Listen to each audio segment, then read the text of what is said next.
Om Swastiastu. Wassalamualaikum warahmatullahi wabarakatuh. Salam, namo buddhaya, salam kebajikan, dan salam sejahtera bagi kita semua. Halo mahasiswa yang saya banggakan, berjumpa kembali bersama saya, Ana Agung Putuswari, dalam kelas sintaksis bahasa Bali. Semoga dalam keadaan sehat dan semangat mengikuti perkuliahan hari ini. Frase adalah salah satu objek yang dipelajari dalam ilmu sintaksis. Topik pertemuan saat ini adalah frase bahasa Bali. Agenda pembelajaran pada pertemuan saat ini meliputi pengertian frase, ciri frase bahasa Bali, unsur pembentuk frase bahasa Bali, jenis frase bahasa Bali, makna unsur pembentuk frase bahasa Bali, small group discussion menentukan jenis frase bahasa Bali, kuis serta lembar kerja. Adapun tujuan pembelajaran pada pertemuan saat ini yaitu mahasiswa diharapkan mampu menjabarkan pengertian frase, mampu menemukan unsur pembentuk frase, mampu menemukan jenis-jenis frase bahasa Bali, serta mampu menganalisis makna unsur pembentuk frase bahasa Bali. Marilah kita awali dengan pengertian frase yang dikutip dari 3 pendapat ahli. Pertama, mengutip dari pendapat Bloomfield tahun 1933, a free form which consists of entirely 2 or more lesser free forms. Selanjutnya, dari Bloch dan Traeger tahun 1942, any syntactic construction of 2 or more words. Dalam hubungan ini lebih ditekankan pada konstruksinya. Pendapat terakhir datang dari Ramlan tahun 1987, yaitu frase merupakan satuan gramatikal yang terdiri atas 2 kata atau lebih yang tidak melampaui batas fungsi. Jadi, berdasarkan pendapat ketiga ahli tersebut, dapat dikatakan bahwa frase haruslah merupakan konstruksi sintaktis atau syntactic construction, dan apabila itu tidak merupakan konstruksi sintaksis, bentuk itu bukan frase, melainkan merupakan kata, kata majemuk, atau kata ulang. Berdasarkan uraian di atas, dapat dinyatakan bahwa pada umumnya frase memiliki beberapa ciri sebagai berikut. Yang pertama, frase merupakan konstruksi gramatikal. Yang kedua, konstruksi frase terdiri atas 2 kata atau lebih. Yang ketiga, frase hanya menduduki satu fungsi sintaksis, misalnya fungsi subjek, fungsi predikat, atau fungsi objek saja. Untuk lebih jelasnya, perhatikan contoh berikut.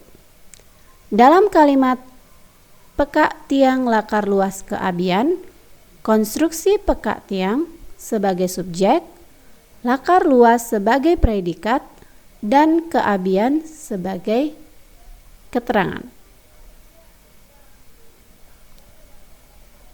Mengutip dari Ramlan tahun 1987, konstruksi yang terdiri atas 2 kata dan menduduki satu fungsi seperti itu disebut sebagai frase.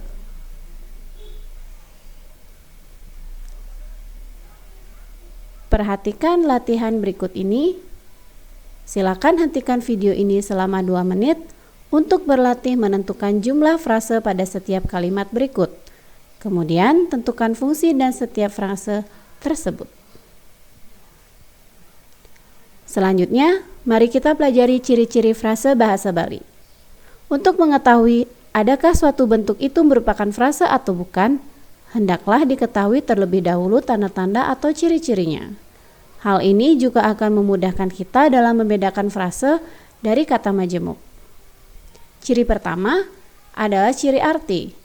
Dalam bahasa Bali, ada kesulitan untuk membedakan kata majemuk dengan frase karena tidak ada ciri lahir yang dapat dilihat atau didengar. Adapun bahasa Bali memiliki ciri arti, yaitu ciri yang hanya dapat diketahui jika sudah dijelaskan artinya oleh pemakai bahasa yang bersangkutan. Sebagai contoh, frase anak tua. Kelompok ini terdiri dari 2 unsur, yaitu unsur anak dan unsur tua. Kelompok ini mempunyai 2 arti. Arti yang pertama, orang tua, ayah atau ibu. Arti yang kedua, orang yang tua. Jika dilihat dari arti yang pertama, jelas bahwa kelompok anak tua ini bukan frase, melainkan kata majemuk karena di antara unsur-unsurnya tidak dapat disisipkan kata lain dan hanya mempunyai satu arti, yaitu ayah atau ibu. Sedangkan jika dilihat dari arti yang kedua, kelompok itu termasuk frase karena di antara unsurnya dapat disisipkan kata lain. Ciri kedua adalah ciri konstruksi sintaksis. Pada frase bahasa Bali, yang unsurnya terdiri dari dua kata atau lebih, di antara unsur-unsurnya itu dapat disisipi kata lain seperti kata miwah, ane, teken, wiaden, sane, lan, sahe, dan sebagainya. Misalnya, kelompok kata biu kayu tidak dapat disisipi kata lain di antara unsur-unsurnya karena kata majemuk. Kelompok biu kayu, kalau disisipkan kata lan, di antara unsur-unsurnya akan menjadi bentuk biu lan kayu, yang artinya pisang dan kayu. Ciri ketiga adalah ciri intonasi. Tekanan dalam frase bahasa Bali selalu jatuh pada suku terakhir dan tiap-tiap unsurnya. Misalnya, dalam kelompok kata gula batu, apabila intonasi jatuh pada suku tu dari unsur batu, maka bukan merupakan frase. Jika intonasi keras dari kelompok kata di atas jatuh pada suku kata terakhir setiap unsurnya, yakni pada la dari unsur gula dan tu pada unsur batu, maka merupakan frase yang artinya gula batu.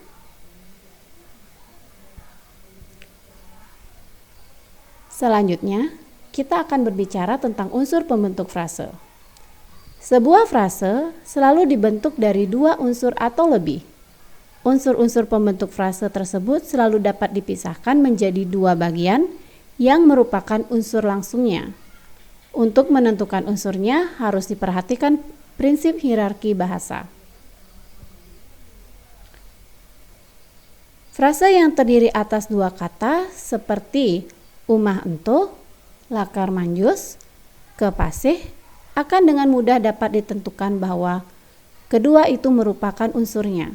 Akan tetapi, apabila frase itu terbentuk dari tiga kata atau lebih, misalnya kamendaki dadong tiang, dengan metode dikotomis atau dwipilah, suatu konstruksi sintaksis akan dibagi menjadi dua unsur sampai unsur-unsurnya tidak dapat dibagi lagi.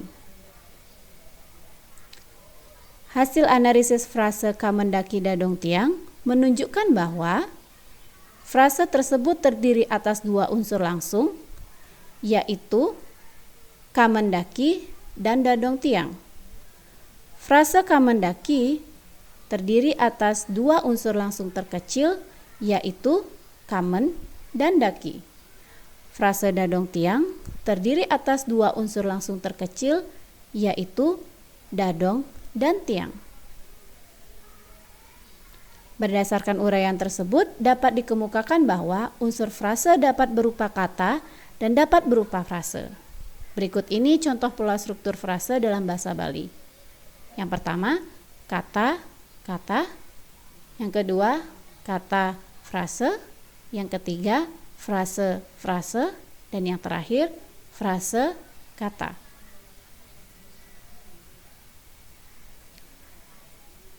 Setiap frase memiliki unsur inti dan unsur pendukung frase.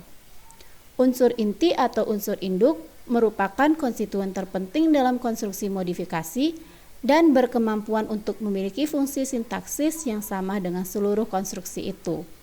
Sebagai contoh, unsur yang diketik warna merah pada setiap frase berikut merupakan unsur inti dari frase tersebut. Sedangkan unsur yang diketik kuning adalah unsur penjelas atau modifikator yang berfungsi pembatasan, pemerluasan, dan penyifatan.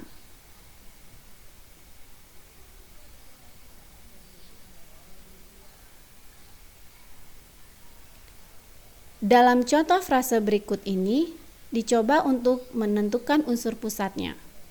Yang diwarnai kuning adalah frase yang dimaksud.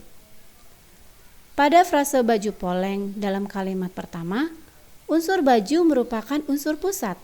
Hal ini dibuktikan oleh dua contoh kalimat selanjutnya. Unsur baju dapat menggantikan fungsi seluruh kelompok baju poleng seperti terlihat pada contoh kalimat 2. Sedangkan unsur poleng dari kelompok kata baju poleng pada contoh kalimat 3 ternyata tidak dapat menggantikan fungsi keseluruhan kelompok kata tersebut. Berikut ini akan dibicarakan tentang jenis-jenis frase bahasa Bali. Jenis frase ditentukan oleh jenis-jenis unsurnya. Unsur pusat tersebut dapat menggantikan fungsi seluruh kelompok kata dalam sebuah frase. Berikut ini diuraikan jenis-jenis frase yang dilihat dari unsur pusatnya. Yang pertama, frase nominal. Frase nominal memiliki unsur pusat berjenis kata nomina. Frase nominal memiliki beberapa struktur seperti nomina-nomina, nomina adjektiva, nomina konjungsi nomina, nomina pronomina, nomina adverbia, adverbia numeralia, adverbia pronomina, nomina-nomina berafiks. Kedua, frase adjektival.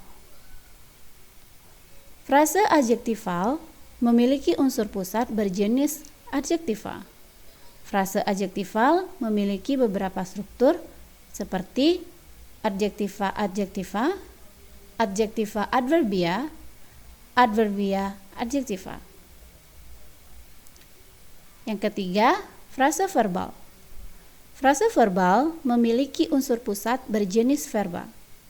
Frase verbal memiliki beberapa struktur seperti verba-verba, verba adjektiva, adverbia verba, verba preposisi verba. Yang terakhir, frase preposisi.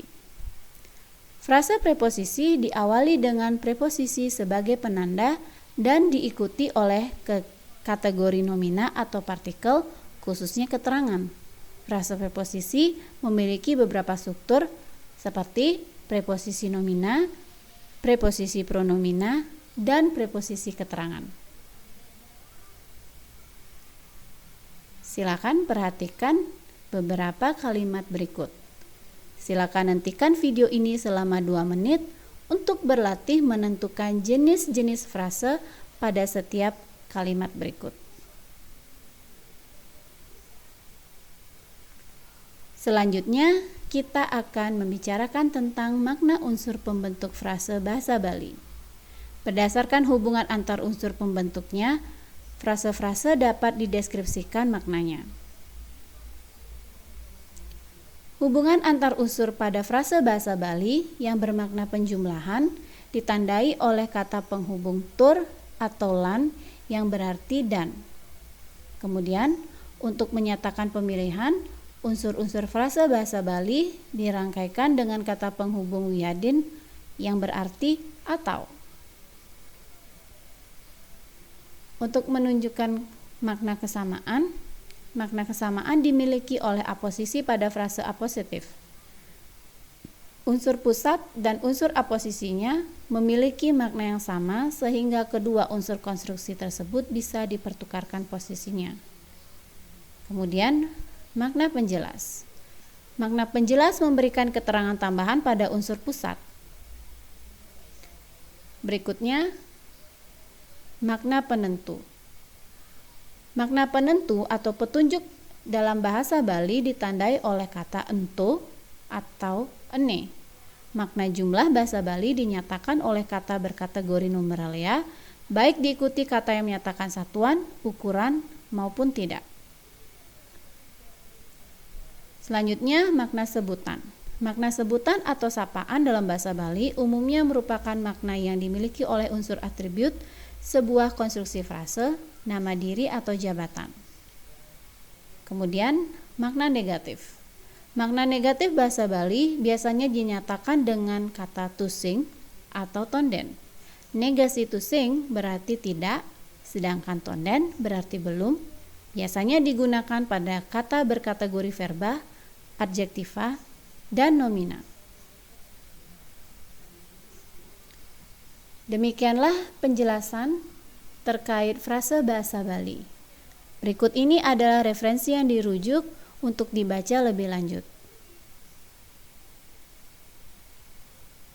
Terima kasih sudah mengikuti perkuliahan hari ini. Jika ada pertanyaan, silakan disampaikan.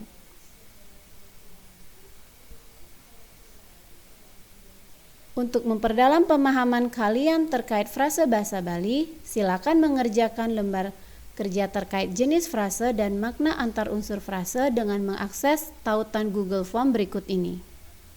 Tautan Google Form berikut ini telah disediakan pada Google Classroom.